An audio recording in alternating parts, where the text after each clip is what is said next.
Bon, vous en avez entendu parler partout. En ce moment, 4 astronautes sont en train de revenir de la Lune. Leur capsule Orion file à des milliers de kilomètres par heure vers la Terre. Ce vol, Artemis 2, vous vous en doutez, ce n'est pas juste un exploit technique. C'est le premier chapitre d'un plan que personne n'attendait vraiment de la NASA. Un plan pour construire une base permanente sur la Lune. Oui, c'est le programme le plus ambitieux de la NASA et sans aucun doute celui de l'humanité tout entière. Et ce programme est déjà financé, daté, avec des noms de missions et un calendrier qui tient sur 7 ans. En fait, il y a 2 semaines avant le départ d'Artemis 2, donc le 24 mars, l'administrateur actuel de la NASA, Jared Isaacman, a pris la parole devant des représentants de 35 pays. Derrière lui, il n'y avait qu'un seul mot sur l'écran, Ignition, ou Ignition prononcé à la française. Et ce qu'il a annoncé ce jour-là va complètement changer la trajectoire de l'exploration spatiale américaine, et même mondiale, pour les 10 prochaines années au minimum. On va en parler en détail aujourd'hui, et vous allez voir que l'on vit une époque réellement fascinante. Au passage, si vous aimez mes vidéos, je propose aussi une newsletter où je vous envoie un résumé clair de l'actu de lundi à vendredi, et pour les analyses en temps réel, rejoignez-moi sur x.com. Tous les liens sont en description.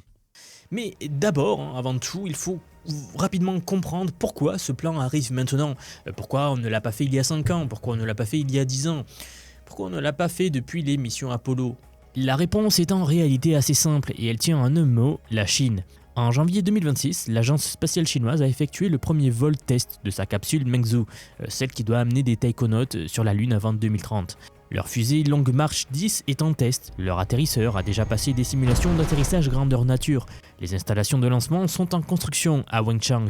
Alors ce n'est plus un projet sur le papier uniquement, c'est un vrai programme en phase d'exécution en ce moment même. Et pendant ce temps, la NASA passait d'un report à l'autre. La mission Artemis 3 devait initialement poser des astronautes sur la Lune en 2024, puis 2025, puis 2026. Le problème n'était pas le manque de budget, il faut bien comprendre cela. La NASA reçoit des dizaines de milliards chaque année. Le problème c'était bien sûr l'application. Trop de programmes en parallèle, trop de promesses à tenir, trop de gens à satisfaire en même temps. Isaacman l'a dit sans détour d'ailleurs, la NASA a essayé de faire plaisir à tout le monde, perdant des décennies. Et le résultat, vous le voyez, c'est qu'elle n'a presque rien accompli.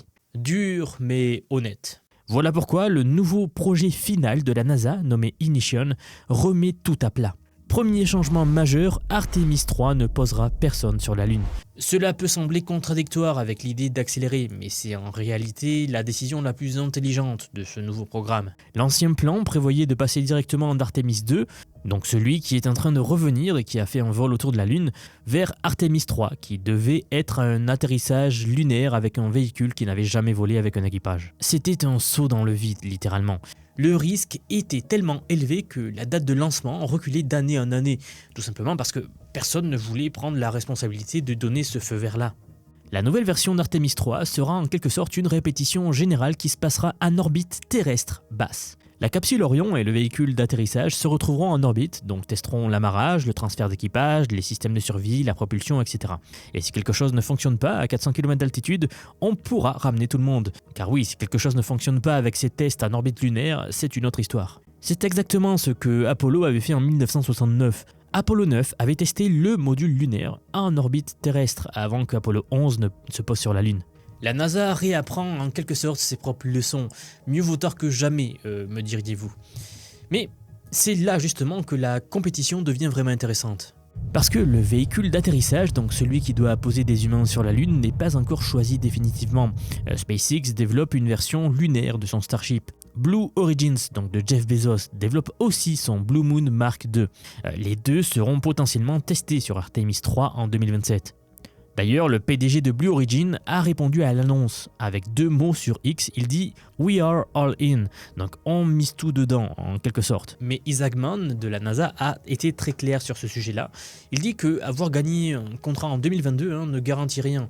La seule chose qui compte pour lui à partir de maintenant et pour la NASA, c'est l'exécution. Le premier qui réussit à démontrer que son véhicule fonctionne sera celui qui posera des astronautes américains sur la Lune. SpaceX a de l'avance sur les vols tests, mais a du retard sur le transfert de carburant en orbite, qui est une technologie jamais démontrée à cette échelle-là. Blue Origin n'a fait que voler New Glenn qu'une seule fois. La course est ouverte. Donc oui, le premier à prouver que ça marche décrochera Artemis 4. Et Artemis 4, c'est le retour sur la Lune, début 2028. Un atterrissage au pôle sud, 56 ans après Apollo 17. Puis Artemis 5 avant la fin de la même année, 2 atterrissages la même année. Ça peut sembler fou, mais si on reprend l'histoire, entre Apollo 11 et Apollo 12, il s'était écoulé 120 jours. Alors oui, la NASA savait faire ça. À partir de là, le rythme ne va plus ralentir. Il y aura un atterrissage tous les 6 mois. C'est le nouveau tempo qu'ils ont défini. Parce que l'objectif n'est pas de planter un drapeau et de rentrer. Isaac Mann l'a répété à de nombreuses reprises et plusieurs fois lors de cette conférence et même après. Il nous dit clairement que cette fois, le but c'est de rester. Donc oui, il semblerait que cette fois-ci, l'Amérique ne repartira pas de la Lune. Ni l'Amérique, ni la Chine, je pense. Pour y arriver, la NASA a abandonné la station Gateway, celle qui devait orbiter autour de la Lune, une station spatiale. Tout le matériel déjà développé pour Gateway est maintenant redirigé vers la surface. C'est un choix radical en réalité. Vous le savez, ce sont des années de travail et des milliards investis qui étaient destinés au projet orbital, qui sont réorientés du jour au lendemain vers une base au sol. Mais c'est cohérent, car si l'objectif c'est de vivre sur la Lune, il faut concentrer les ressources là où les gens vont vivre, et non pas en orbite au-dessus. Le programme se déploie en 3 phases sur 7 ans, avec un budget de 20 milliards de dollars. La phase numéro 1 couvre 2026 à 2028, 25 missions dont 21 atterrissages lunaires. La majorité sera robotique. L'idée, c'est donc d'apprendre vite, de tester des technologies, d'échouer le plus tôt possible et ainsi pouvoir le corriger. Parmi les expériences prévues, nous avons des générateurs thermoélectriques à radioisotopes. Ce sont en fait des espèces de radiateurs qui vont produire de la chaleur par la désintégration naturelle du plutonium. Et cela afin d'empêcher le matériel de geler pendant les 2 semaines de nuit lunaire. Vous savez, quand la température descend sous les moins 200 degrés. Parce que sur la Lune, le cycle jour-nuit dure 1 mois. Donc 2 semaines de soleil et 2 semaines de noir total. Et l'électronique qui gèle ne redémarre généralement pas quand le soleil revient. Donc c'est un défi assez important.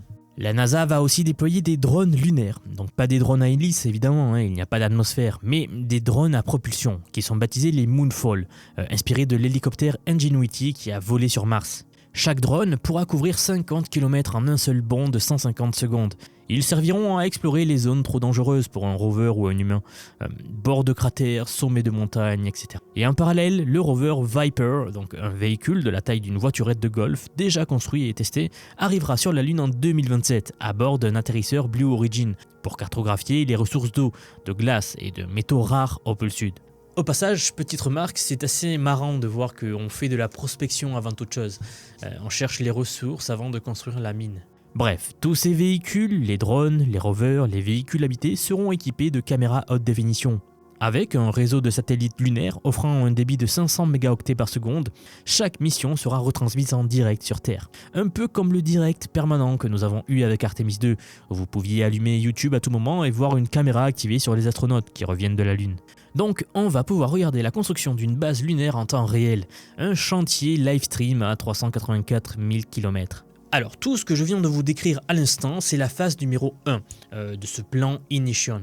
Ensuite vient la phase numéro 2 qui va s'étendre de 2029 à 2032. 27 lancements dont 24 atterrissages. On passe donc de l'exploration à la construction.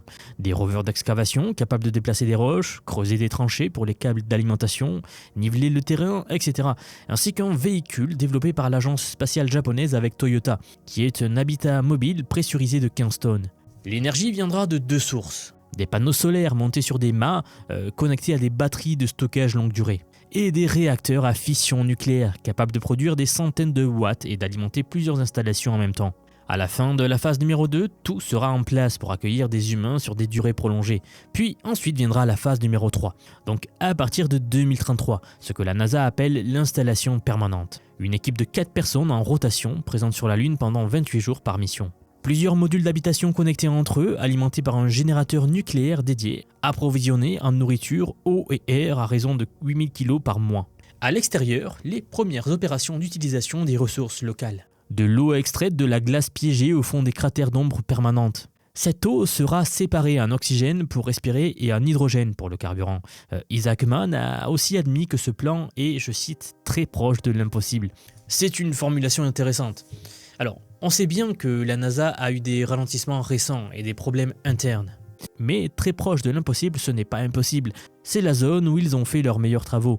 C'est la zone Apollo par exemple. Et c'est exactement la zone dans laquelle la Chine opère en ce moment avec son propre programme lunaire. Alors oui, il faut y croire. Regardez, Artemis 2 qui nous a refait rêver en exploration spatiale.